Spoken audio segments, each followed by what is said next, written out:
Another traditional bishop is being sidelined under the Francis pontificate.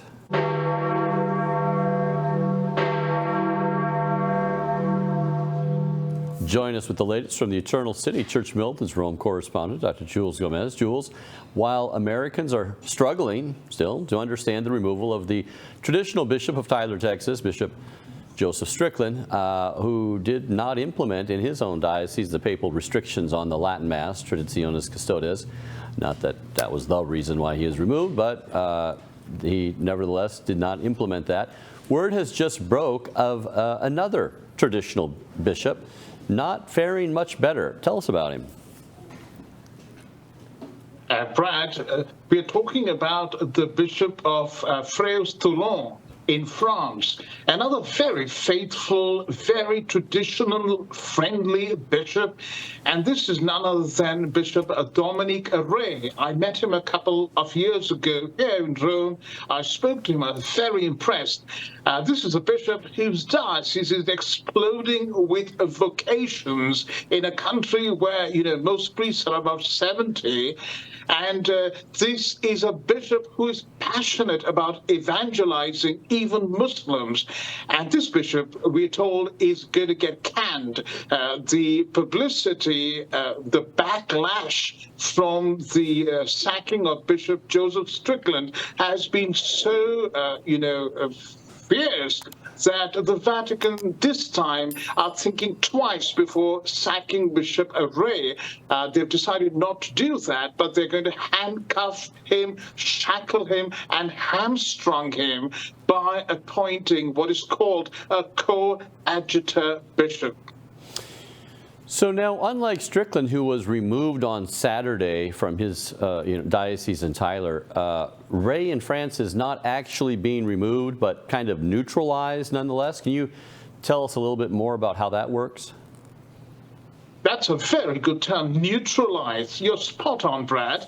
And we've reported extensively on the story. We've been following it very closely. In June 2022, Bishop Rey was forbidden from carrying out ordinations, the ordination of 6 deacons and 4 priests. I mean, these guys were just left in limbo. And I've been speaking to family members who are close, obviously close to them. The seminarians are terrified to talk. They're traumatized because they don't know what their future is. Many of them have financial burdens that are increasing because of just being left in the lurch. Some of them are applying to other bishops to incarnate them. But what happened is Bishop Dominique Rey, they stopped him from doing these ordinations, appointed a commission to investigate him. Some sort of, there were rumors that there are complaints from some of his priests, weak complaints, very weak complaints indeed.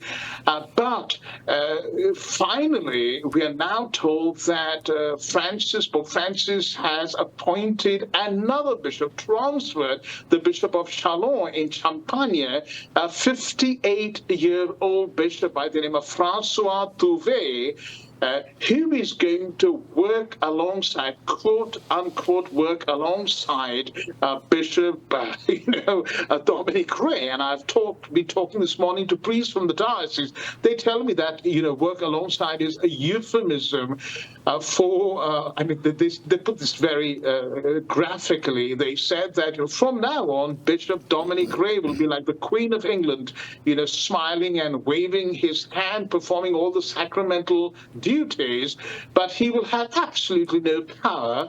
And Bishop Touvet is going to be running the show. The one priest even used an Italian idiom. He said, "Oh, you can't have 2 roosters in the same chicken coop." So, Brad, you're right. Bishop Dominique Rey is virtually neutralized. A terribly humiliating position for him to be in as successor of the apostles. He's been treated worse than a branch manager. And Bishop Rey, remember, is only 71 years old. He still has 4 years to go. And Bishop Francis Touvet, the new coadjutor bishop, is just 58. The idea is that as soon as Dominique Rey resigns, he is going to take over and succeed Dominique Rey. But, basically Dominique Rey is going to be, doing nothing but confirmations kind of thing in the next 4 years.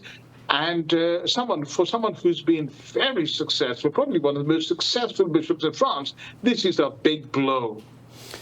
Now, Jules, both Bishop Rey and Bishop Strickland offer the traditional Latin Mass. Both saw an increase in vocations in their respective dioceses, while vocations elsewhere were drying up. What exactly did Rey do wrong that put him on the outs with Pope Francis, as far as you can discern? That's $1 million question. The problem with Bishop Rey was that his diocese, Brad, was attracting vocations from across Europe and even the United States. It was also drawing in all sorts of traditionalist communities, which was contributing to the flourishing of the diocese. Ironically, Bishop Rey himself is not a traditionalist Catholic in the sense, celebrating the Latin Mass. He does celebrate the Latin Mass, but he's not a dyed-in-the-wool traditionalist. He is, however, a charismatic Catholic coming from the charismatic Emmanuel community. So, but his policy, when I spoke to him, that this is what he said. He said, his policy is to live and let live. But more importantly, it's the glory of God. It's the glory of God and the good of the gospel. So if charismatics can preach the gospel and the church can grow, praise God for it. If traditionalists are doing it and people are coming to faith in Christ, glory to God. That is his policy. And I was told that a number of Muslims had been baptized over the last couple of years thanks to the evangelistic efforts in his community. So what he did was irk, some of the local priests and liberals, I'm told, and bishops around, because they simply don't like the fact that, one diocese is flourishing. It's a kind of, a black mark on them. When one brother bishop is flourishing, the whole diocese is vibrant, young men going to the priest in the diocese, whereas the rest of the diocese just seem to be in the doldrums. And this sort of competition, if I may call it that, is not at all looked favorably on under the Francis pontificate. It sounds, also an indictment. You would say that if he's doing it right there, then they must be doing it wrong elsewhere. So, but it sounds, I'd like to use the word liberal. I would think Bishop Rey, in the best sense of the word, is liberal, meaning traditional Latin Mass, if you're doing it in a Catholic sense, if there's a charismatic movement, if you're doing that in a Catholic sense, and it's flourishing because of it. That almost sounds like a perfect liberal in the best sense of the word. Strickland, however, was leading a rosary rally in Baltimore yesterday. Church Militant was out there, Baltimore, with his supporters, while the bishops themselves were gathered for their annual fall meeting. He wasn't invited to that. And he told Newsmax that he's been given an entire list of reasons. He said there's no single one reason. It's an entire list of reasons for why they actually removed him unceremoniously and abruptly on Saturday from his diocese, and including the fact that he criticized the synod on synodality, something Pope Francis's own counselor, inner gang of nine, the late Cardinal George Pell, called that synod and synodality a toxic nightmare. Do you see, Jules, similarities between these two bishops, Rey and Strickland, and perhaps some common threads that might have been tripwires that triggered their, Strickland's removal and Rey's sidelining by Francis? Well, there are so many similarities. First of all, both of them are good men, holy men. Both of them are faithful Catholics, Orthodox Catholics. Both of them are also very seasoned hands at being bishops. Both of them kind of, are not very happy with things like the Synod on Synodality, the very left-wing drift of the Francis pontificate. Both of them are passionate about evangelization. Both of them love the traditional Latin Mass. Both of them also have flourishing communities of all sorts. Remember, Brad, Bishop Strickland, if I remember correctly, has also provoked some left-wingers for inviting certain communities into his diocese, people who were not supported elsewhere but flourished under his episcopacy. And Bishop Dominique has done exactly the same thing. So in a word, both of them have been successful in the best sense of the word. And you're so right to call Bishop Dominique Rey a good old-fashioned liberal in the best sense of the word. But it's something that doesn't go down well here now in Rome, being a good old-fashioned liberal. And so it is interesting. However, it is also interesting that while Bishop Strickland was removed, Dominique Rey has still been allowed to continue. One reason I'm being told is that Francis's dislike of the American church, particularly conservative Americans, is so strong that he would let a Frenchman get away with a kind of heavy rap on the knuckles, but he would not tolerate it at all from a good old Texan bishop. And that is perhaps one difference. There are many similarities, but definitely one of the major differences between Strickland and Rey. While at the Rosary Rally in Baltimore, Church Militant spoke with Michael Hitchborn, the president of the Lepanto Institute, and he shared his thoughts with us on the removal of Bishop Strickland. Let's take a listen to that.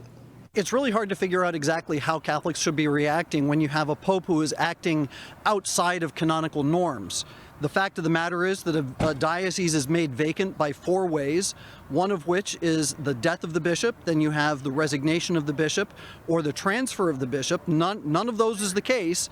The only other way to make a diocese vacant is for the bishop to be punished with what's called a privation. But as far as we know, there has been no canonical process. There has been no canonical charge against Bishop Strickland. He has not been found guilty of an ecclesiastical crime. So the idea of a privation where he is removed from his diocese, he is being punished by and large without any due process of law. So how to apply that or how to understand that in relation to what Pope Francis is doing, and the fact that he's done this multiple times now, it raises questions.